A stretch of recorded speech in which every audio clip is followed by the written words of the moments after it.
Eestis on üle 1000 abipolitseiniku ja üle 2400 vabatahtliku päästja. Nendele lisaks veel vabatahtlikud merepäästjad ja abidemineerijad ning häirekeskuse vabatahtlikud.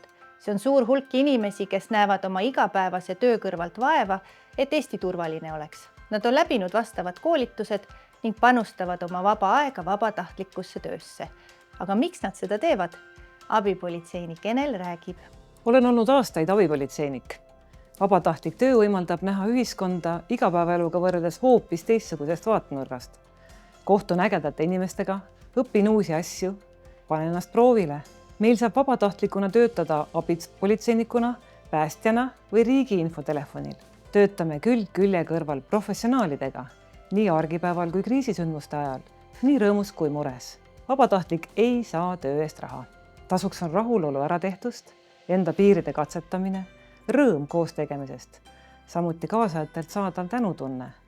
Kõige olulisem on teadmine, et oleme saanud kaasa aidata Eesti paremaks muutmisel. Seega, kui sa mõtled, et võiks oma elus midagi teistmoodi teha, saad käed külge panna enda, lähedaste, kogukonna ja Eesti turvalisuse tagamisel. Uuri lähemalt siseturvalisuse vabatahtlike kohta.